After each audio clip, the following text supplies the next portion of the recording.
For the people who are watching this in the chamber, I'd like you to know what I'm actually trying to achieve here is to move that the following matter be referred to the Community Affairs References Committee for inquiry and report by the 4th of September 2023.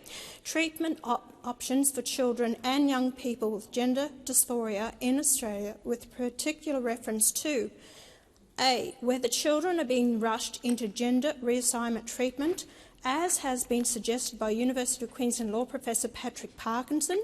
B. Whether psychiatrists such as Dr Julian Spencer, a senior staff specialist in the Queensland Children's Hospital's Consultation Liaison Psychiatry team, who question the use of puberty blockers without an appropriate mental health assessment, are being silenced. C. Whether children are being overdiagnosed with gender dysphoria without proper consultation or mental health assessment. D. Whether Australia should follow the United Kingdom and many European countries in adopting a more cautious approach to the prescription of puberty-blocking drugs amid concerns the evidence base for their efficiency is lacking. E. Whether the Commonwealth should take a greater oversight and regulatory role in the prescription of puberty blockers and cross-sex hormones to children, following the admission from the federal government that it has no idea how widely the drugs are being prescribed off-label for gender dysphoria and if any other related matters. And I hope that the Senate will listen to what I have to say, and including all those people who have contacted our officers to tell us of the growing concern they have. There is a growing chorus of experts in Australia are speaking out against it, at great risk to their jobs and reputation, and are revealing the harm it causes to children.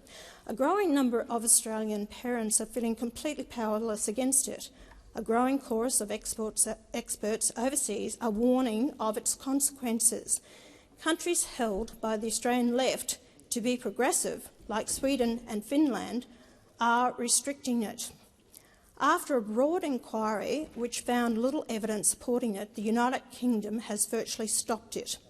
The rapid increase in Australian children being prescribed puberty blockers and cross-sex hormones to treat gender dysphoria deserves a comprehensive inquiry by this Parliament. Last year, a Freedom of Information request revealed the alarming increase in this phenomenon. It revealed a tenfold increase in Australian children enrolled in public adolescent gender clinics from 2014 to 2021. It revealed more than a sevenfold increase in adolescents receiving cross-sex hormone treatments over the same period. And of greatest concern, it revealed a more than 100-fold increase in children being prescribed puberty blockers. These were just the public figures. The numbers are certainly much higher when children being treated by GPs and private clinics are included. This controversy has been raised recently by Queensland paediatrician Dr Diane Wilson, who has called for an immediate halt to these treatments by the Queensland Children's Gender Service. He's called for an immediate investigation into the process of diagnosis and treatment at the clinic. In a letter to the Chief Executive of Children's Health Queensland, Dr Wilson noted, "The evolution of the treatment of gender-questioning children over the last 3 years has been exponential." He said that despite these developments, the service continues to operate in the same manner it has always done, with little or no regard for the evolution of information in the area of clinical practice. He said that in doing so, the service was conducting poor quality medicine, lacking evidence base that is causing harm to children. Just sit back and absorb that for a moment. A leading paediatrician is saying these treatments are harming children. This man is not an idealist, a politician, or a media commentator. He is an expert on children's health. He has said, and I quote, "There is no evidence of benefit for the use of puberty blockers and cross-sex hormones for gender-questioning children, and there never has been." The Queensland Children's Gender Service has almost 1,000 kids on its books and has the nation's highest rates of cross-sex hormone prescriptions. These are being given to children as young as 14 despite inclusive clinical evidence they cause permanent long-term health impacts, such as osteoporosis, impaired fertility and sexual function, negative impacts on brain development, and increased risks of hypertension, cardiovascular disease, obesity, high cholesterol and diabetes. I also refer to an article published this month in the Australian newspaper by Professor Patrick Parkinson. Professor Parkinson is an emeritus professor of law at the University of Queensland and former chair of the Family Law Council. He has called this rapid rise of so-called gender-affirming care a public health crisis caused not by a disease but by a social contagion. He noted that anyone who raises concern about this issue is shouted down and vilified. He's absolutely right, because that's exactly what happened to me when I raised this matter in the Senate last year. He notes that it's true a very small number of people genuinely suffer gender dysphoria, which is resolved only with cross-sex hormones and risky surgery. He also noted that this fact has been seized and used to build an intricate web of lies and falsehoods, such as the disproven notion that there are more than two genders, that it's possible to change sex or be non-binary, and that every child has an innate gender identity that awaits discovery. It is this web of lies that effectively forms the basis for the so-called gender affirmation approach that is followed by children's gender clinics across Australia. It's nonsense, and it's not supported by the scientific or clinical evidence. Professor Parkinson also noted that politicians have embraced this new faith without evidence. So have I. The usual suspects in Labor, the Greens and the Coalition proved that last year in rejecting my motion for an inquiry. Not all the Coalition. There were some that have common sense and did support my motion. But it was all the Labor and the Greens and some of the crossbench as well, to name Senator David Pocock as one. Politicians in this country have actually passed laws supporting this new faith, effectively criminalising any other approach to supporting vulnerable children and even preventing parents from trying to help their own children in other ways. As the professor pointed out, fashionable but unsupported ideas about gender don't really matter if they do no harm. But this is causing harm. Children are being harmed and families are being torn apart. Earlier this year, I met some mothers who had gone through this with their children. It's been a wrenching, traumatic process for all of them. They've seen their children influenced by teachers, their peers, social media, into believing all their problems will be solved by switching genders. This gender affirmation ideology has all the hallmarks of a crazy cult, capturing impressionable minds, isolating them from their families and ultimately destroying their lives. One mother's tale bears repeating. She took her young teenage daughter's gender questioning very seriously and sought all the psychiatric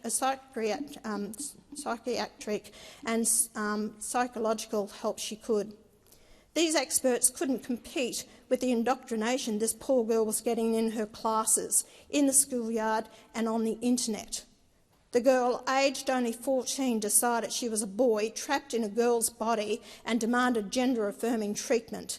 Her mother did all the research she could, consulting with the same experts she asked to help her daughter.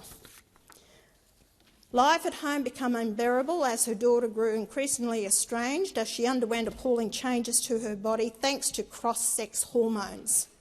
Now 21, this young woman has completed her transition, although she was bound to a lifetime of cross-sex hormone treatments. And she is bitterly unhappy. She is now so depressed about how she looks, she only leaves her home a few times a year, deeply disguised. Her family has been torn apart. And I ask you, How was she any different from the generations of Australian teenagers who have been depressed or confused as they enter puberty? How was she any different from them in seeking the approval of her peers and society at large, from seeking the attention of all teenagers need as they approach the dawning prospect of adulthood? She wasn't. The difference was she's part of a generation that has been used to push a political agenda that is supported and promoted by many senators in this chamber. As Professor Parkinson and Dr Wilson have said, this issue deserves the closest public scrutiny. They have been joined by no less than the National Association of Practising Psychiatrists in calling for an inquiry.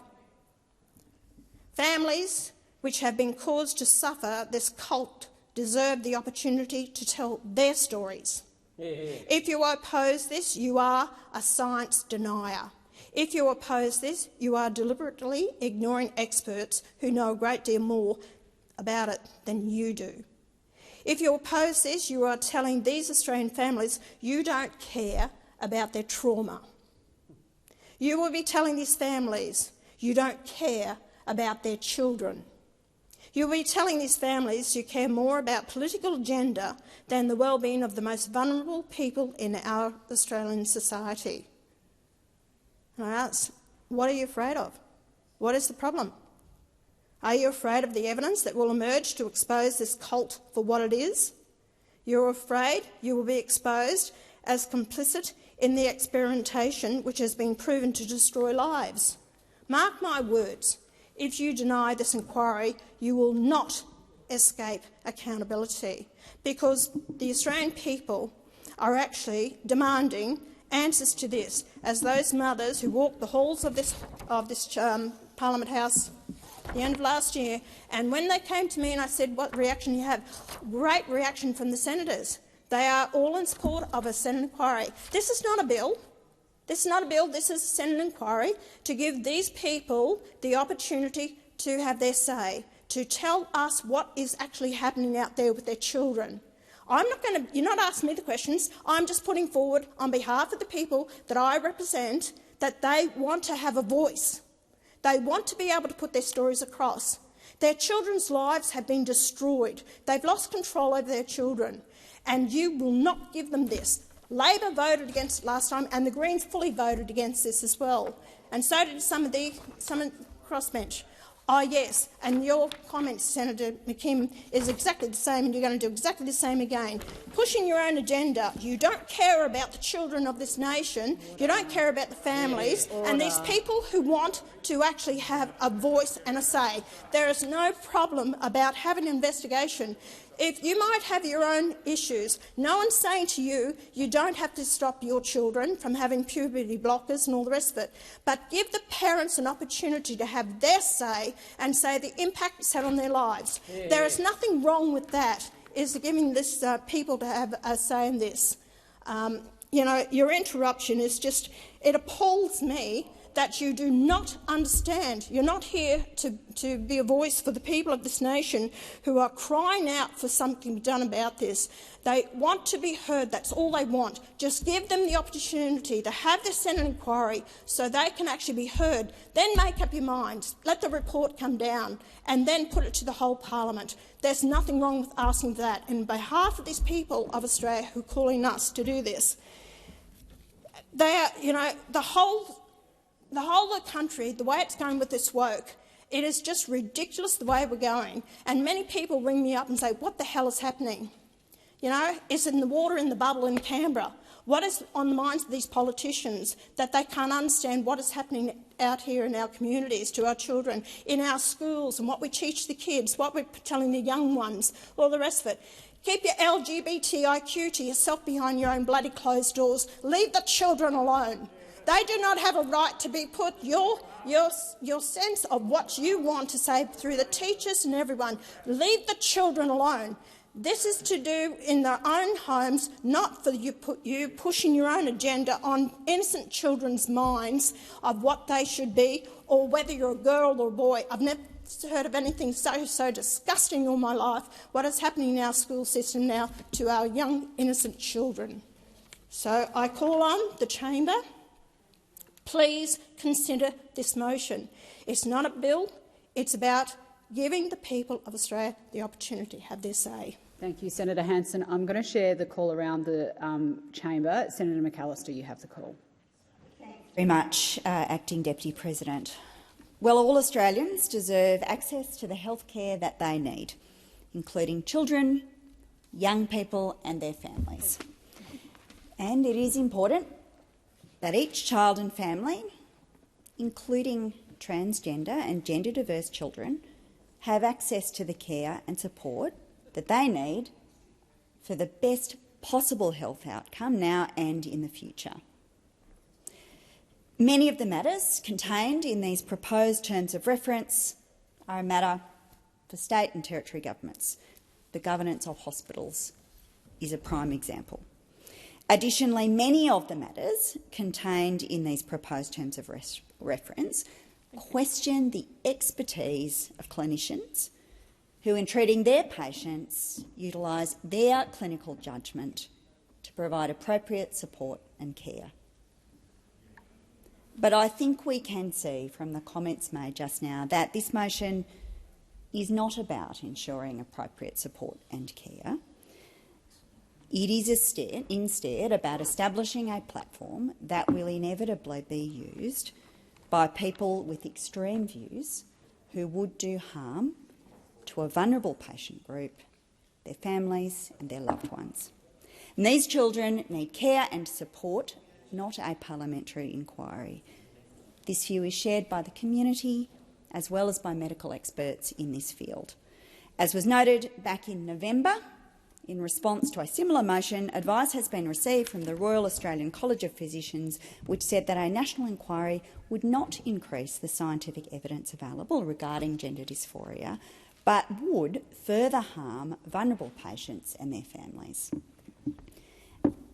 We are talking about a population that experiences very high levels of suicidality. Up to 1 in 2 have attempted suicide. The politicisation of their healthcare is not beneficial to anyone. The Senate dealt with the matter of an inquiry on this topic in November late last year and again in March of this year as an MPI. It is clear that the Senate does not support an inquiry. The government will oppose this motion and I urge the Senate to reject it. Sorry, I will go to this side. Senator Rice, you'll be after Senator Davey. So, no, Senator Davey, I'll go to you first. Yep.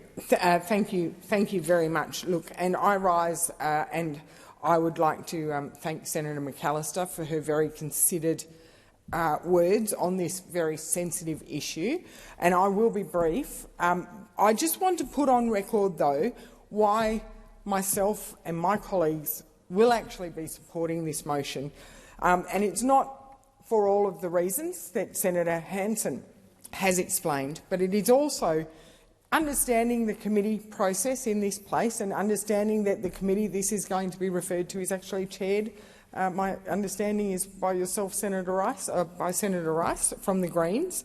And I want to put on the record my understanding and support for this small and vulnerable community.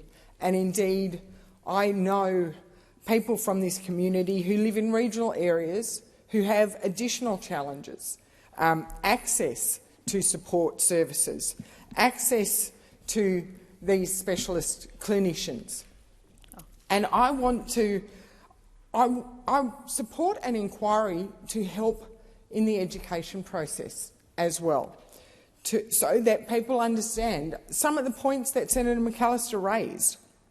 But also, I want to put paid or reassure that in Australia we do provide holistic clinical services to young people, and we do listen to their families, because Australia is different. And my understanding of the current situation is that families and parents are still very much involved and part of the process, and maybe we need to actually highlight that a little bit more, because there is a lot of misinformation on these issues. But I also want to reassure not just families and the wider community at large, but also myself, that we don't have issues like have been discovered in other nations. And I will quote from the Cass review commissioned in September 2020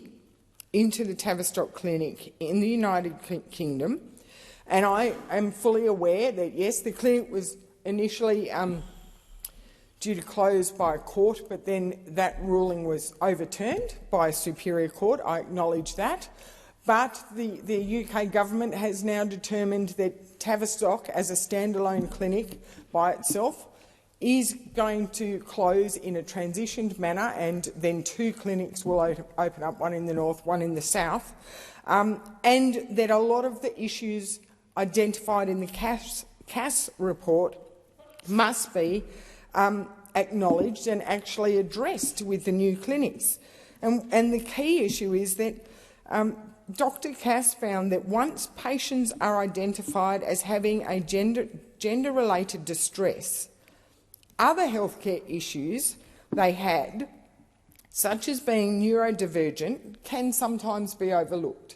And I believe through an inquiry I can reassure myself, we can reassure the wider community that that isn't happening in Australia, that we are ensuring that our young people who come forward with gender distress actually get the full range of supports.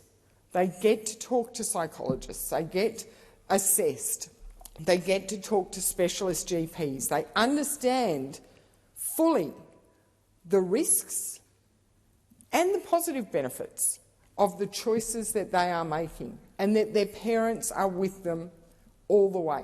Because I know the gender diverse kids I know who live in the regions and the families of those children. This is not an issue that they take lightly. This is not an issue where someone wakes up in the morning.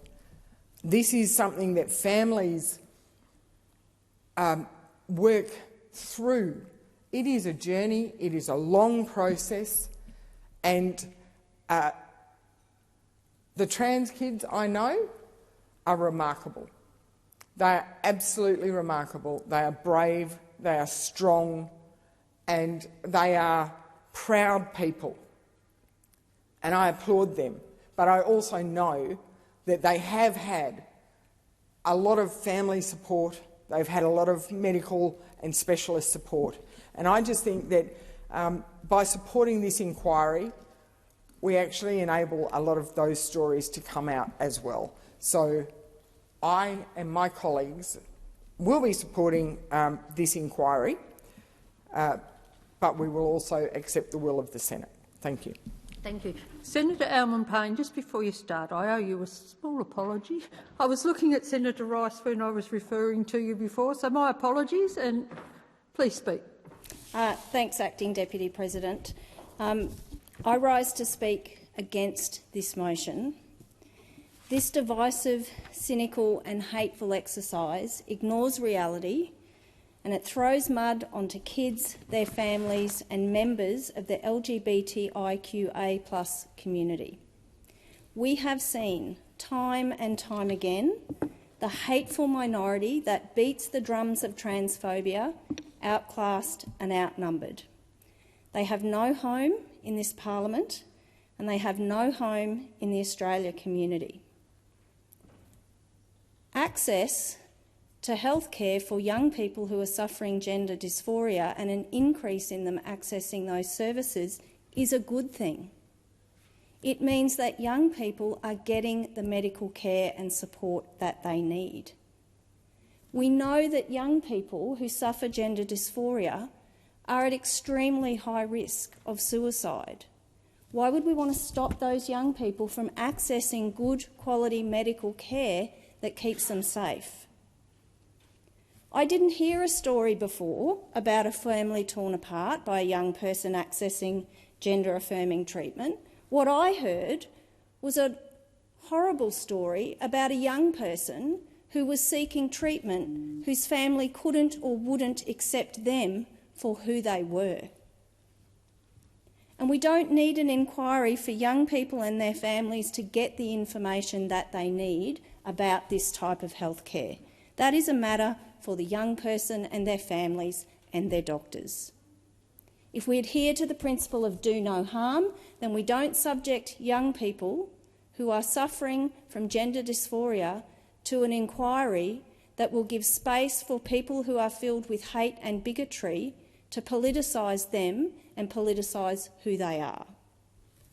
I stand here with the Greens because we believe that better things are possible. We believe that this community cares about other people and that outside this place people have genuine empathy and care for the experience of others. We believe that better things are possible because there is no future in hate. We will continue to fight for and defend those marginalised by this rhetoric that it only seeks to divide. We know that the majority of Australians support trans people and support trans kids. As allies, the Greens will continue to stand up and show up for trans kids and trans people of all ages. In the face of this hatred, trans campaigners and allies still outnumber the bigots. Trans kids unequivocally deserve our love and support. As a teacher, I know kids. I appreciate their wit and their humour. I understand their fears and their anxieties, and I know that they can and should be trusted. We must continue to affirm and celebrate trans kids, ensuring that they feel loved, supported and safe in our schools, our workplaces, our parliaments and our community. Thank you, Senator Alwyn-Payne. Senator O'Sullivan. Thank you very much, Acting Deputy President. Just for the awareness of the Senator, I won't make a long contribution on this, but I just want to acknowledge the very genuine care and concern from all those that have raised contributions on this issue so far, because it is of course a sensitive matter, and I respect that. And I respect that on this matter there are of course differing views across the chamber. I'll just, given it is on our side we're having a conscience vote on this, I thought it was appropriate that I declare my reasons for voting the way that I will be. So I will be supporting this reference because it is simply just a reference, and I think it is the terms that have been put out by Senator Hanson I think are reasonable, and there are of course significant issues in this area, and I think it's worthwhile taking a look at it. It's not subject matter that I'm in any way an expert on. No, I certainly don't profess to do that. I don't have a health background, nor do I have a background in working. While I was a youth worker many years ago, I wasn't a youth worker working in this particular space, but I think there are some serious issues that are occurring. I'm particularly interested in the inquiry, if it goes ahead, taking a look at the evidence from overseas, in particular the United Kingdom and other European countries who do seem to have a more cautious approach to this issue, and I think we're a mature body. We should be able to have an inquiry into this issue and deal with it in a way that is beneficial to children. I am concerned by what does seem to be a real rise in the number of children that are presenting with gender dysphoria. Not sure of necessarily the origins of that, but the reports that I've seen, even in my own home state of Western Australia, the number of hospitalisations related to this matter in Western Australia has gone up rather exponentially, and so I think it's worthy of us to have a mature investigation into this. It is simply just a reference. There's not a value judgment necessarily placed on it by way of the words and the terms of this particular reference. it'd be a reference that I'd like to participate in as a participating senator to learn and to certainly get evidence that could go to assist the community. So I do commend it to the chamber, commend it to the Senate, and hope that we can support this reference into a very, very important issue that does seem to be on the rise. Thank you. Senator Rice, I'll come to you next. Acting Deputy President. Trans and gender diverse young people need our love, they need our care, and they need access to the health support that they need in their lives. This reference, if it went ahead, is an opportunity to continue to demonise trans and gender diverse young people. That is the last thing that they need. In 2020, then Health Minister Greg Hunt asked for and received advice from the Royal Australasian College of Physicians regarding the care and treatment of trans and gender diverse children and adolescents, including those seeking medical intervention. And the advice was, this is from the experts, that gender-affirming healthcare for trans and gender diverse young people should be a national priority, and that withholding or limiting access to care and treatment would be unethical, and it would have serious impacts on the health and well-being of young people. It supported the principles underlying the current guidelines, i.e. what was being done at the moment was appropriate, and it was and as long as we had continuing investment to meet the needs, that the treatment of trans and gender diverse young people was being supported. They did not support, and there has, with any consideration, and that advice was given under a proposal at that stage that there should be an inquiry. And they essentially said there is no need for an inquiry. What is needed is more resources to accommodate and to treat and appropriately care for the number of trans and gender diverse young people who are presenting for treatment. And absolutely, the number of trans and gender diverse young people who are presenting to treatment has increased as more young people are aware of the fact that they are trans or gender diverse or non-binary or questioning their gender. Just like, go back 50 years and we go to consideration of how many people in the Australian community identified as being same-sex attracted. It was very few because of the demonisation of people who are gay, lesbian or bisexual. And anybody that felt that way felt that they just had to hide it away from everyone. No way would people come out and be open to their families, to their friends, to their community. And so, not surprisingly, the number who identified as same-sex attracted was tiny. I want to take you then forward through to when my wife Penny, who sadly passed away 3.5 years ago, when she transitioned. At that stage, which was in the early 2000s, she knew, while she was exploring her gender identity, she knew next to no one who was transgender or gender diverse. And her experience was, up until her life at that stage, and she was in her mid-40s by that stage, that she was the only person like herself in the world, essentially. There are a few individuals who she knew of, but there was this sense that this is really, really weird. And she had suffered her whole life, questioning her gender identity, putting it in a box, not being able to be the person she was. It was at that stage when information was becoming more well-known about trans issues, the rise of the internet, that she discovered that there were actually quite a lot of other people that were like her. She then managed to explore her gender identity, she transitioned, and she flourished. She absolutely flourished.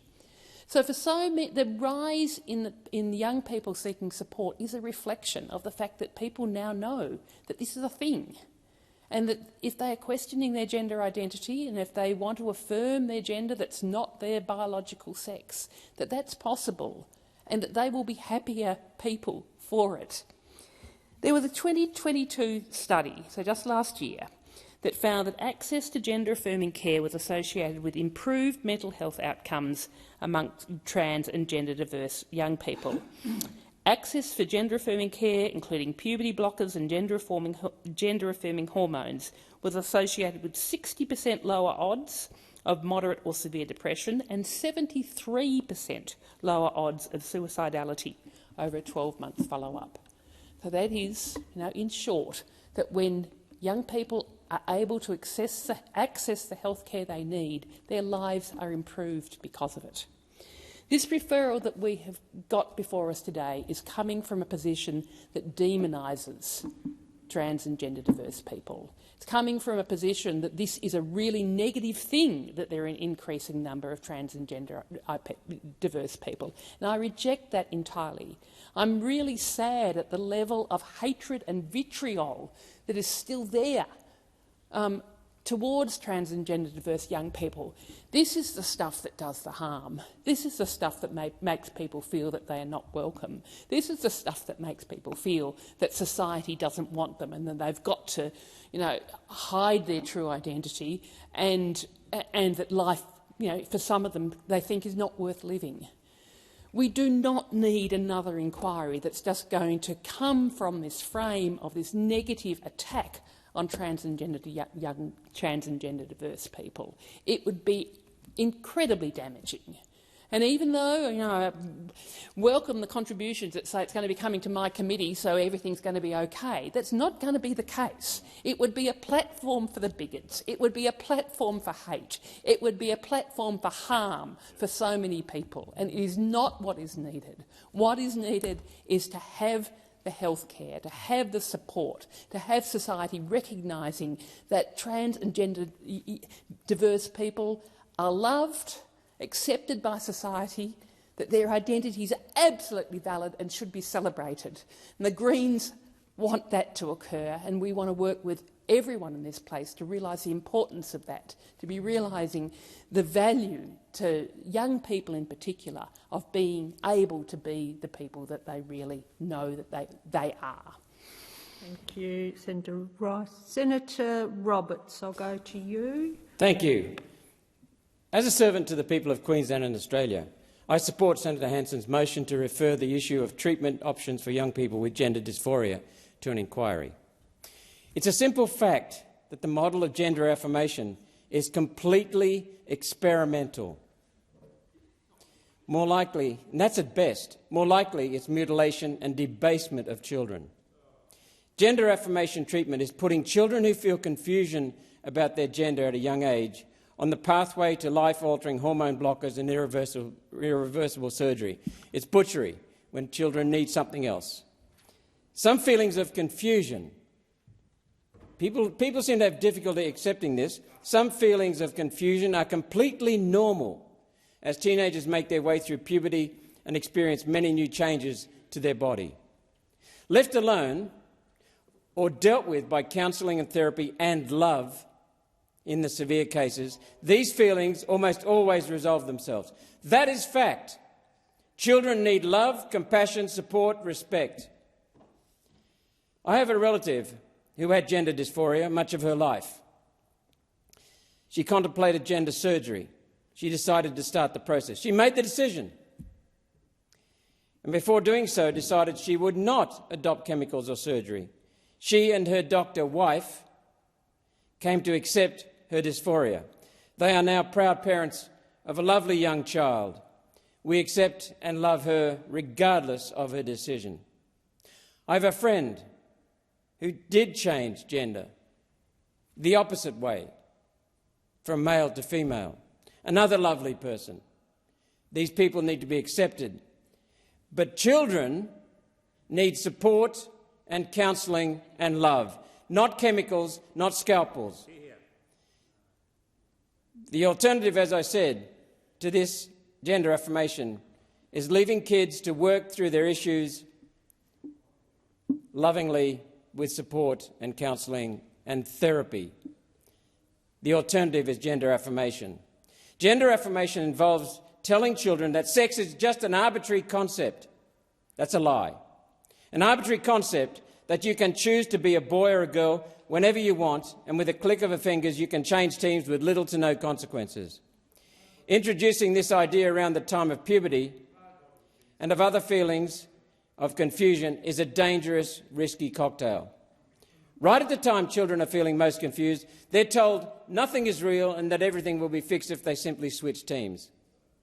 The gender affirmation witch doctors won't tell children that fully committing to pretending to be a boy or girl if you weren't born that way simply isn't simple. Basic biology gets in the way. The only way to try and eventually effect this change is through a potent, permanent and dangerous cocktail of drugs, they're told, often prescribed off-label in addition to permanent, irreversible surgeries to lop off bits of people's bodies. Gender affirmation advocates claim these treatments are reversible. That is a lie. That is a lie. Many children who were pressured into the gender affirmation pathway are coming to regret those choices as an adult. Many. Detransitioners are a growing community of adults who now find they will never fully embody their target gender, yet are unable to return to the gender they were born due to the irreversible effects of gender affirmation drugs and surgeries. Instead, they're left dependent on expensive cocktails of gender hormone drugs for the rest of their life. The real winner out of the gender affirmation pathway is Big Pharma, being delivered waves upon waves of medication-dependent consumers for life. It's worth billions of dollars, despite the small number of people. The victims of the gender affirmation pathway, though, are left destitute, with no accountability for the outcomes that extremists in the gender cult pushed onto them from an adolescent age. Extremists like senators in this chamber, for whatever reason. It's important to keep in mind the issue that's trying to be fixed here. Feelings of confusion or stress in children going through adolescence. There's no longitudinal evidence that the gender affirmation pathway leading to gender reassignment fixes the core issue. There's much evidence that it does not and does enormous harm. In fact, the transgender community is at the highest risk of suicide of nearly any community in the world. Why? Because so many young people come to regret their change and are trapped.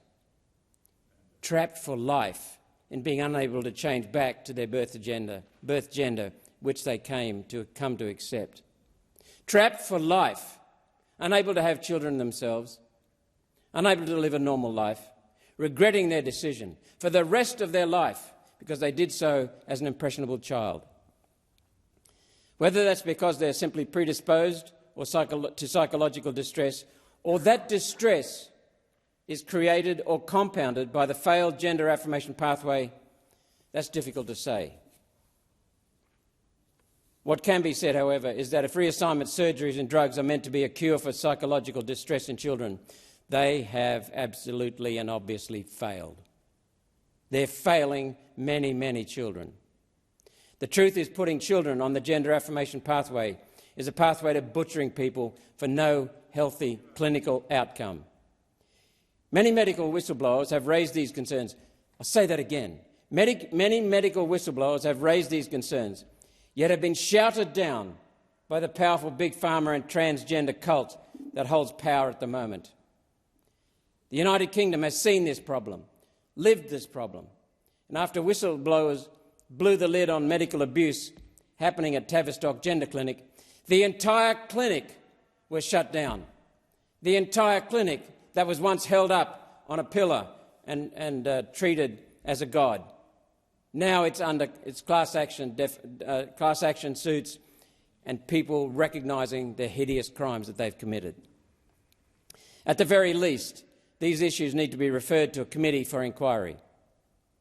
Those who support the gender affirmation pathway shouldn't be afraid of the truth through an inquiry. What's wrong with knowledge? If I'm wrong, then an inquiry will prove you right. Of what are you lot afraid? Greens use labels. Labels are the refuge of the ignorant, the dishonest, or the fearful. They support Big Pharma. Please stop demonising children with gender dysphoria and those who have a different view. I suspect the gender cult knows that the truth is not on their side, And that's why they're running scared of looking underneath the hood on this issue, an issue affecting children. One Nation will stand against sending children down a path of drug dependency and body mutilation to appease the gender cult. I'm never caught up in gender, race, national heritage. Every human, regardless of skin colour, for example, regardless of heritage, has red blood running through our veins. Every single human. We are one. And I am very, very pro-human. Send this to an inquiry. Get to the facts on what will actually help children. Until then, leave our kids alone. Senator Bragg. Thanks very much, Acting Deputy President. And I thank the Senate for the opportunity to make some brief remarks this evening. There have been a number of motions in relation to gender dysphoria since I've been in this Senate since 2019, and I've always voted in the same way. I've always been of the view that these are the most sensitive issues, and we're talking about the most sensitive, vulnerable parts of our community. And so I welcome the opportunity to actually make some remarks rather than just vote one way or the other. Very recently, the Coalition was in government, and the Health Minister, Greg Hunt, was asked about these matters, and he said, quote, "In recognition of the risks of further harm to young people, the government does not intend to establish a national inquiry on this matter." That has been our starting position as a political movement, and I think that reflects the great sensitivity here. It also, of course, reflects the jurisdictional issues which are essential in any discussion of these matters. And the jurisdictional issue I refer to is that these are matters that are dealt with by the state health departments. These are matters of state and territory law. The Australian Senate is not the arbiter of gender dysphoria policy and law. It is the preserve of the state and territory legislatures and their health departments. I fear greatly that an already vulnerable community is going to be subject to more unnecessary politicisation of these issues. I would say that there are certainly people in this chamber that have genuine concerns about these issues and would like to have a reasonable discussion about them.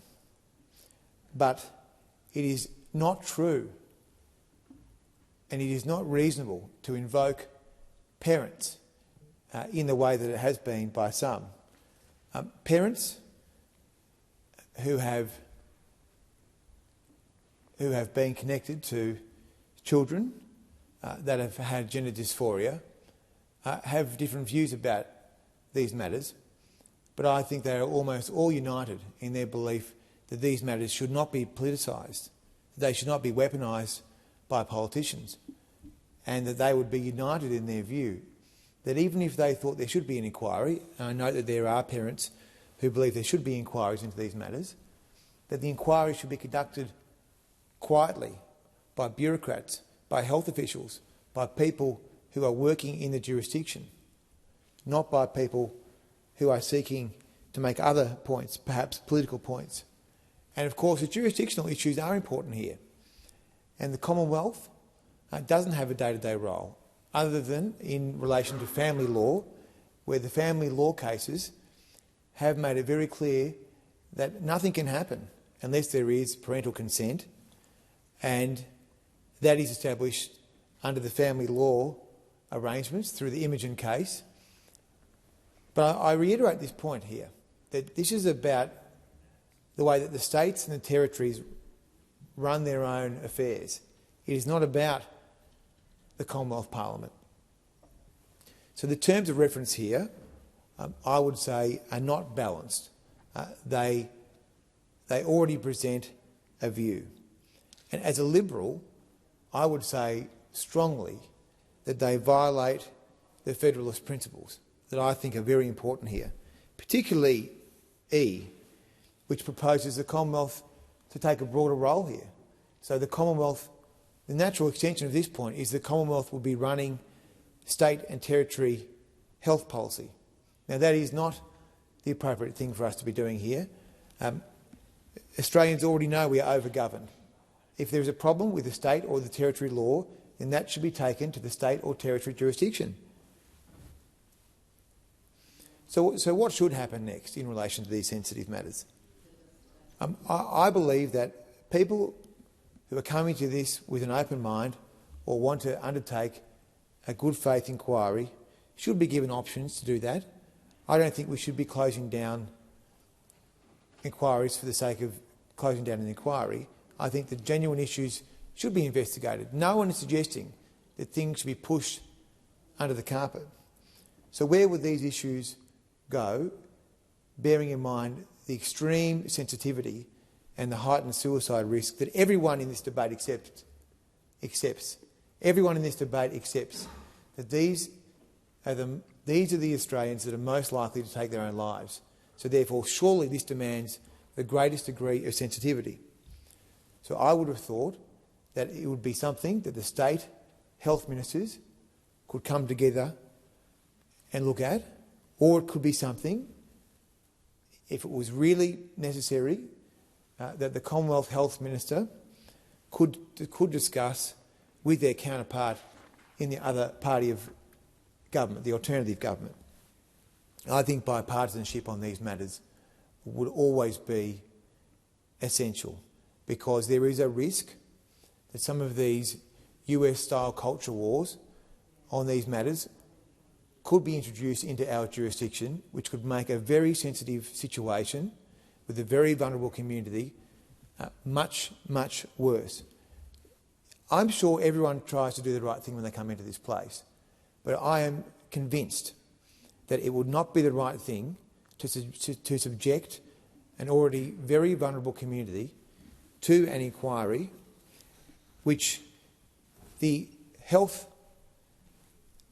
officials and the doctors and the physicians have all said would not be appropriate, because it would provide a platform for politicisation and weaponisation of these issues. By all means, let's look at issues where they need to be examined, but let's do it in the right way, and these are matters of state and territory law.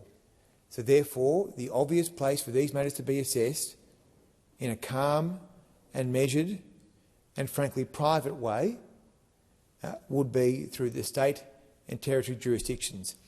And if people would like to engage on that, I'm very happy to have a discussion, but it's got to be balanced, and I will be voting against this motion when it comes up tomorrow, because I do not believe it is the appropriate place and the appropriate avenue for such a debate. Are there any further speakers to the motion? In that case, I put the question. Sorry, Senator Birmingham. Thanks, Acting Deputy President. No further speakers. I just want to make a few brief remarks. Acting Deputy President, the fundamental issue that is at the heart of a matter like this is the well-being of children and young people. That must be of paramount concern. The motion before this chamber, proposing an inquiry, deals in particular with children and young people with gender dysphoria. Gender dysphoria is acknowledged by the Royal Australasian College of Physicians as a term that is used to describe the distress experienced by a person due to incongruence between their gender identity and their sex assigned at birth. The College of Physicians notes that it is generally diagnosed at clinical interview rather than self-defined. So we are talking very specifically here about a category of children and young people who are diagnosed with a distress, and a distress that is further recognised by the College of Physicians as being one where, to quote their advice, children and adolescents who have gender dysphoria are a very vulnerable population, experiencing stigma and extremely high rates of depression, self-harm, attempted suicide and suicide. This is why these issues should be handled with the utmost care and sensitivity. Now, I appreciate that some people, those who genuinely approach these issues with pure intentions, can absolutely come to different conclusions about the proposal that is before this Senate. And I respect those who come to it with the purest of motivations and intentions. But I do also urge them to think very carefully about whether this proposal for a public inquiry of this nature is the right approach to handle a matter of such extreme and serious sensitivity. I've seen motions of this nature come to the chamber before over recent years. They have done so on numerous occasions. And again, I acknowledge that many who voted for them have done so with the best of intentions. But I have been clearly guided by the position taken by the previous Health Minister in the previous government, Greg Hunt.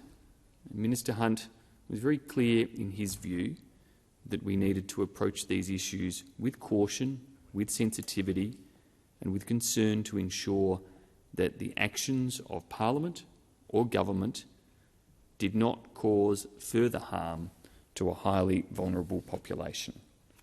And I'm clear in my view that the risks associated with the type of parliamentary proposal, the type of parliamentary inquiry proposed, the risks of such an inquiry would outweigh any benefits of undertaking such an inquiry.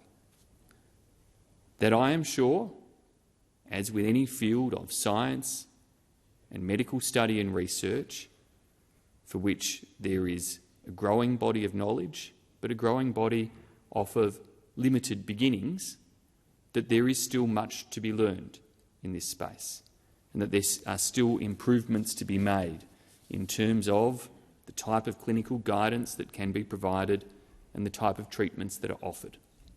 And it is essential that medical practitioners and those responsible for setting clinical guidance are absolutely consistent and persistent in the approach they take to ensuring that the type of support provided to children and young people with gender dysphoria is best practice according to the knowledge available at all times. When former Minister Hunt considered these matters and asked the Royal Australasian College of Physicians for advice, they came back very clearly identifying what they saw as being important ways forward for support. They indicated that, firstly, the Australian government should work with states and territories to improve access to and consistency of care both within and across jurisdictions. They identified deficits in relation to rural and regional access to appropriate support and care. They acknowledged there were differences in some states and territories, and that ensuring that jurisdictions across Australia were pursuing best practice outcomes was an important undertaking. Secondly, they suggested that the government consider coordinating and providing funding for research on the long-term outcomes associated with the care and treatment of gender dysphoria. This is an entirely logical recommendation and suggestion, noting, as I said, that evidence is certainly not at a point where people could say it is concluded, but frankly, nor could you say that about most areas of medical research and treatment, where we are always striving to see and achieve advances in relation to those areas of treatment and research. The third recommendation of the RACP was to facilitate the development of evidence-based information aligned to current guidelines to be made available to all patients and to all families to ensure support for fully informed consent and engagement in relation to these matters. These are important principles that I would urge the current government to ensure that it is working with health ministers from around the country to act upon and to deliver upon. Because it's important that the Australian standards of care and treatment guidelines for trans and gender diverse children and adolescents are at the highest practice possible, and that they do provide the best for the best interests of those children and young people, that they do support outcomes that ensure their well-being for the future. And in doing that, that they are cautious and careful to ensure that whether it is treatment or non-treatment that occurs, whether there is action or inaction, that all of those steps are undertaken in the best interests of those young Australians, of those young people, and their health, physical health and mental health and well-being. I expect that there would be further changes in relation to the guidance of such treatment time and time again in the years to come, as indeed medical science, research and evidence evolves and changes. But I do not believe that a committee of senators, however well-intentioned some who might participate in that inquiry would be, are the best people to try to define those treatments or those approaches. I believe our medical practitioners, our researchers, our scientists are best placed to do that under the same type of guidance and policies and settings that we apply to the treatment of any other type of issues that people face in their lives. I particularly note, given the vulnerabilities that young people face, the vulnerabilities in particular that those with gender dysphoria face, the advice of the RACP. That, and I quote, "Our clinicians noted that there are substantial dangers posed by some of the proposals that have been put forward during the recent public debate on this issue, such as holding a national inquiry into this issue." The RACP went on and said very bluntly, very directly, a national inquiry would not increase the scientific evidence available regarding gender dysphoria, but would harm vulnerable patients and their families through increased media and public attention. That should be a guiding statement for all of us. Will passing this motion increase the scientific evidence available regarding gender dysphoria? No, it will not. But could the publicity that comes with such an inquiry see some of the most vulnerable Australians face significant additional stress in their lives, stress that all too often leads to worse mental health outcomes, that leads to suicide attempts and ultimately to suicide? Well, yes, potentially it could. And that is what should guide us in terms of the approach to this motion. We should hold the colleges of medicine, we should hold our researchers, we should hold all to a very high standard. And there are means to ensure that they are scrutinised, that our health officials are scrutinised through the regular processes of this chamber. There are means for committees to seek private briefings and information without necessarily needing to initiate an inquiry, but to actually go and to seek that information and advice for their scrutiny and knowledge and to inform their deliberations simply as a committee. But, as the RACP said in their advice to Minister Hunton at the time, considerations of care and treatment of medical conditions should be based on medical evidence and advice from medical and other health professionals who have specific expertise in the condition in question. Members of this chamber do not have specific expertise in the condition in question. We come to public policy issues variously well-intentioned, sometimes seeking to achieve other publicity or outcomes too. But on an issue like this, with the sensitivity attached to it, we should heed the warnings that are given. And I encourage senators to do as I will do, which will be to vote against this motion, not because I do not recognise that there are concerns in parts of society. I do recognise those concerns. Not because I believe that everything is perfect in relation to the treatment of gender dysphoria at present. I'm sure it is not. Because I believe that through enhanced knowledge, enhanced research, we will see continued improvements. But I do not believe that the type of scrutiny proposed through this committee inquiry referral would provide for improved outcomes. I am convinced that it could risk the lives of some young Australians, and therefore I will be opposing this motion. Senator Scarr. Thank you, Mr Acting Deputy President. I want to read into the record a conclusion from a paper written by Belle Lane, who's a barrister of the Victorian Bar, who wrote a paper for the Australian family law profession, Gender Questioning Children and Family Law, an Evolving Landscape. And I should say, in the acknowledgements to this paper, which was released in April 2023, the barrister acknowledges the assistance of Professor Kasia Kozlowska, Dr Alison Clayton and Professor Patrick Parkinson, who is one of Australia's leading experts in relation to family law issues, for their significant assistance. And I'm going to read this conclusion. I recommend this paper for everyone in this place because it does raise serious issues. And I'm going to read the conclusion. These aren't my words, this is the conclusion in this paper. And the paper, I should say, is over 100 pages long. It has not been easy to find, read and understand all of this information. While there is easy access to information which promotes gender-affirming medicalisation, it is difficult to find information about contrary views. This paper would not have been possible without the website operated by the Society for Evidence-Based Gender Medicine. In a 2022 family law case, a treating paediatrician was critical of the Society for Evidence-Based Gender Medicine. I note the comments of the Westmead Hospital researchers about the politicisation of information in this area.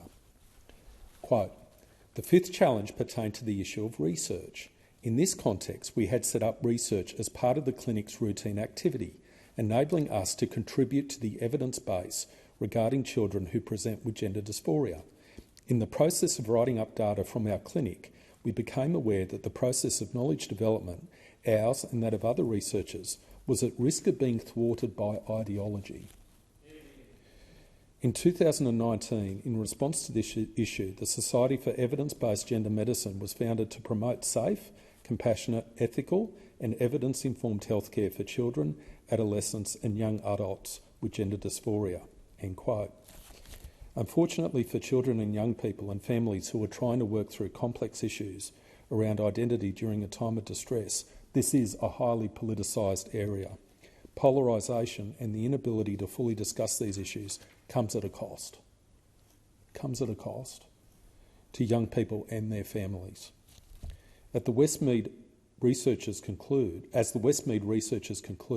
quote, "One of the biggest challenges for clinicians working with children who present for assessment of gender dysphoria is the effect of polarised socio-political discourses on their daily clinical practice." So just reflect on that, the impact of polarised socio-political discourses on their daily clinical practices. Polarisation happens when people become divided, in this case with reference to their views about gender dysphoria in children, into sharply opposing groups. Complex phenomena are then often simplified along a single dimension that disregards other dimensions, that dismisses the lived experience of others, and that closes off questioning, hypothesising and consideration of and engagement with opposing viewpoints. We have seen these processes at work throughout our clinical practice. As described in the present article, polarised views are unhelpful to clinicians who are at the front line trying to provide holistic clinical care to a distressed group of children, and such views are just as unhelpful to the children and families themselves. To provide adequate care, clinicians need to understand and confront the complexity of the clinical presentations. They need, in particular, to use a broad, holistic, systemic, i.e. biopsychosocial framework that takes into account the full range of interacting factors, social, economic, relational, family, psychological and biological, that have defined the life circumstances of the child and the family seeking care for gender dysphoria." End quote. The area is complex, and it is important to ensure that the child, young person, parents and the court have all relevant information. The author, Mr Acting Deputy President, the author of the article then asked 3 questions in a family law context. And I note it's not proposed to refer this matter to the Legal and Constitutional Affairs Committee, but I will read the 3 questions that are put in a family law context. A, given the above, what is the status of Re Kelvin 2017? Is it time for reconsideration? B, how does the court address keeping updated about evolving medical evidence in an adversarial system? C, what is the obligation of treating medical professionals to bring alternate views and contrary evidence to the court's attention? And those are the 3 questions put in that article. There are questions that need to be answered, and it is fit and proper that this place and other places consider questions. I've listened carefully to the arguments which have been made by members of the chamber on both sides of this argument. But I think, given the evidence that we're seeing, and I recommend people read this article, which I have done. It is extremely well researched and very thoughtful. That there is time now where we do need to have an inquiry, and we need to consider it. Is this the best forum for that inquiry? I'm not sure. I'm not sure whether or not it is. Order. Well, I'm not sure it is, but there are certainly serious questions which are being asked, and we can't let that socio-political divide, which is referred to in this article, stopping legitimate questions from being asked. And I think all senators need to carefully reflect on this and the pathway forward. Senator McKim. Well, thanks, Acting Deputy President. I've listened to some of the speeches in support of this motion. I've listened to Senator Hanson's speech, I've listened to Senator Roberts' speech, I've listened to other speeches from that side, not all of them, but most of them. I think some of them are actually made in good faith, and I want to acknowledge that. And I'll just address those I think were made in good faith first, and say very clearly that if we were to proceed with this proposal, it would undoubtedly cause a lot of harm to a lot of people who actually deserve our love and our support, rather than us voting in this place to provide a platform for hatred and bigotry and harm. And make no mistake, that is exactly what those who are supporting this proposal would be voting for. Senator Hanson. For hatred, bigotry and all the rest of it, I think it's a reflection on myself and having moved this motion myself. There was, I'm going to rule on this, Senator McKim, there was no direct reflection. It was certainly could be taken as inferred, but it wasn't direct, so I can't pull up Senator McKim on that, but I will ask him to consider the impact of his words, given that this chamber is a place where people with different views should be able to present those views without being attacked or imputations made, and then the chamber can vote. That is how democracy works. Senator McKim, you have the call. Thank you. As I was saying, there is no doubt in my mind that if the Senate was to agree with the proposal put forward by Senator Hanson, the effect of that would be to provide a platform for hatred and bigotry, and that would absolutely, without any question, result in significant harm to people who actually deserve our support and our love and our care, and deserve to have us join with them in a celebration of who they are as humans. Now, I haven't reflected at all on Senator Hanson, but I will come to Senator Hanson's arguments in a minute, and I'm glad she's here to listen to them. But before I do that, I want to say a couple of things very clearly. Trans men are men. Trans women are women. Trans rights are human rights. Trans people need our love, our acceptance and our support, and they need us to celebrate with them who they are as human beings. And I want to talk about my amazing stepson, Jasper Lees, who is a young trans man. And I want to allow Senator Hanson and Senator Roberts, who for some reason is sitting there smirking at me right now, to share a bit of Jasper's journey. Resume your seat. Senator McKim, resume your seat. You cannot make comments on other senators in that way. You have the call. My amazing stepson Jasper Lees, and it was my privilege to be able to share a part of his journey with him, his transition with him, and it was one of the most amazing learning experiences of my life. And I really want to thank Jasper for allowing me to share so closely with him that time in his life. And recently Jasper's written an article that was published by The Guardian. And I just want to place a couple of things that he said in that article on the record here in the Senate today. He said this: "There were two options for me as I grew up and had no choice but to accept my identity. I could die or I could find a way to live as Jasper. I could die or I could find a way to live as Jasper. I didn't want to die," he said, "but I was terrified of how difficult transition would be. No two gender-diverse people," said Jasper, "trek the same transition path." And that's one of the offensive things that we've had to hear today, as if all trans people can somehow be lumped into a homogenous group of people rather than being a rich and diverse cross-section of humanity, which is what they actually are. Then Jasper went on to say this: "Waking up from general anaesthetic after gender-affirming surgery is and probably will always be the happiest I have ever felt." And I know that that's true. I know that it's true because I was able to share that with him. Reluctant as I am to interrupt, obviously, such a personal speech, the time is 7:30. According to the program, I propose that the Senate do adjourn, and I call Senator O'Neill. Thank you, Acting Deputy President.